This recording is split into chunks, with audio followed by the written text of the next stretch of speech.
Alright. I have been super excited to share this video with you guys. Today we are going to be covering my Sig Sauer MCX Spear LT chambered in 300 blackout. Just to show you guys at home that this is empty. Of course I check them before I ever start videoing, but just to make everyone feel better, it is an empty gun. It's been cleared. You're good to go. Now, one of the big updates besides the weight savings that Sig has brought to their MCX lineup is this, the updated Ambidextrous controls. They are getting with the times. Everyone's going ambi, so Sig's doing it too. You can catch and release your bolt from the right side of the gun. You can, of course, if you want to do it from the opposite side as well, you're able to. It's got your standard bolt catch, bolt release on the other side, or it'll do the same job. But I have found that this is a very intuitive system. It's very easy to use. Within my first couple mag changes, it was starting to become second nature with this. And I don't know, I just love that. I'll say compared to my DD5 V3 ambi system on that, which is fairly similar to the R3 lineup that Daniel Defense offers, this is my favorite. It's made me a believer. I'd say it's definitely an improvement. Now, one of the newer additions to the Spear LT lineup that the older Sigs did not have is this very sleek looking handguard. Now, I'm not sure about the actual weight savings you gain from this. They've made some cuts in the handguard, they've made some cuts in the receiver, and I believe the barrel is actually a lighter profile than some of their older offerings. From the Virtus lineup, the Gen 1s, the Gen 2s. So, seeing as this is the first Sig Sauer anything I've ever owned, I am only going off what I've heard, what I know. But this thing has been phenomenal for me. I have about 450 rounds through this, ranging from some remanufactured to some Barnes 125 grain jacketed hollow points, Hornady FTX, and some Hornady Black. But I have kept it supersonic thus far, as this is what it's set up for. A very compact PDW with your SB Tactical, MPX PSB. This is a 3-position brace. That is the medium and fully extended setup on it. It gives you a very, very nice length of pull. With this medium setting, you get really tucked in there. And of course, well, it's actually stowed away or in a bag or under a seat, however you want to carry this thing. All the way up, it gives you a nice, sleek, compact package. And God almighty, this thing is just incredible. Setting this up on a bag at the range with that Barnes 125 grain, I was getting about 2 MOA, 2.25 MOA, which for a 9-inch gun is absolutely amazing. It's been 100% reliable, hasn't choked on any of the ammo I've put through it yet. I have only tried 3 different ammo types, from Ammo Inc., Barnes, and Hornady. But it's been fully reliable so far. Now, I have this set up with, of course, the SB Tactical MCX PSB. I'm running a ScalarWorks 193 riser with Trigicon SRO and a Jaegerworks Bros. That is their battle ready optic shield. And for anybody out there that's got a Trijicon SRO, I cannot recommend this enough. The SRO is an amazing optic, but for those of us that watch, I'm trying to remember his name, can't think of it, Aaron Cowan, Sage Dynamics. We know that this is not a duty rated red dot.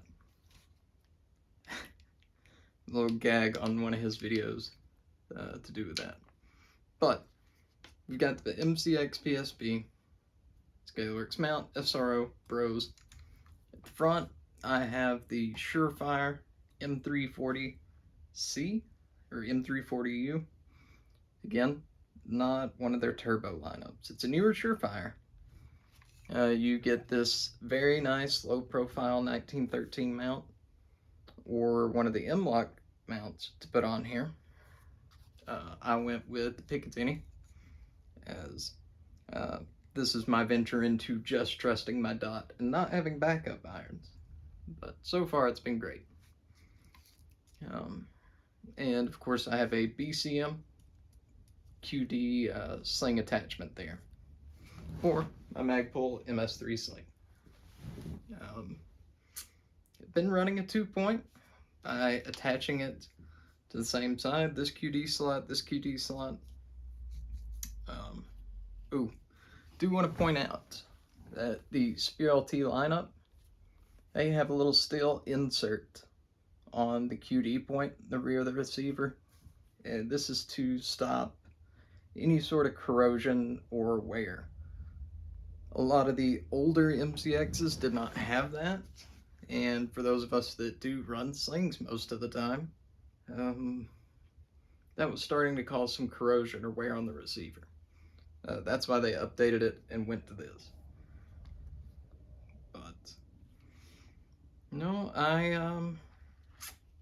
at the moment, other than that, I am running a little Picatinny base at the bottom. At the moment, it's more for indexing than anything else. I know you cannot use vertical foregrips on pistols such as this, but I just haven't found anything that really works for me yet. I think this came from one of the Magpul foregrips, but I've just been using it as an index point at the moment. Doesn't have any real purpose other than when I actually go to grab my handguard, my bird finger rests on it. It's a good point for me to get onto my light. But this gun has been absolutely phenomenal. I do plan to do some range reviews on the guns I've covered thus far, as you know, I think you guys would like to see some shooting, and I'd like to keep that its own video. I'm sure in the future, whenever I actually review guns, I'll splice in some footage of being shot or shooting each of them, but I just really haven't had the time lately, and I wanted to share this with you. But my plans in the future for this are, I want to get another offset dot either in front of this or behind this to set up for subsonics. So that'll be zeroed for subs. The SRO will be zeroed for supers.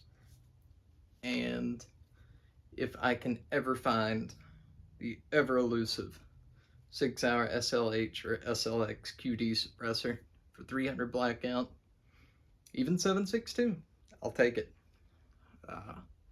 That is what's going to go on the end of this. Though I am definitely not complaining for now. This has been my dedicated supers PDW that, you know, gives me way more capability than a 9mm PDW of the same barrel length. Even longer. Just the capability that you can get out of this firearm is so much better than your 9mm PCCs. and I'm in love with it. But for those of you who have watched some of the other videos on my channel, you notice I'm a fan of Daniel Defense. And for the Mark 18, the M4, the DD5E3, for each of their respective barrel lengths, calibers, they are my favorite in that category. I picked the DD5E3 over the 47, the Scar, the M4 over any other 14.5, 16-inch 5.56 guns. And of course, the Mark 18 is the Mark 18. DD knocked it out of the park with all of those. So, why did I not get the DD-M4 PDW in lieu of this? In order to swiftly transfer from supersonic to subsonic loads in the DD-M4 PDW, you have to change out buffer springs. And Daniel Defense knows this. They include that additional buffer spring in the case when you buy it. I wanted a gun that had the capability that you didn't have to disassemble anything, you didn't have to remove any parts, change it out. I wanted to be able to do that on the fly. Because with this gas system and a lot of the other MCX lineup, you're able to take the tip of a bullet, stick it into this little area, the slot right here, and you can change your gas settings, plus to minus, or minus to adverse to normal, whatever they call it. I do not want to have to disassemble my gun to be able to do that. So, for me, this checked all the right boxes. This is exactly what I wanted. For this particular category, I'd say the main contenders are the DD-M4 PDW, and of course, the Honey Badger.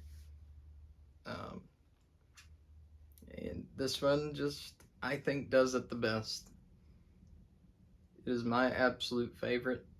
Certainly one of those grail guns for me. And yeah, that's my thoughts on it. This is how I prefer to have mine set up. Probably do an update video in the future, but for now, I wanted to get this out, share this with you guys, and give you my thoughts on it.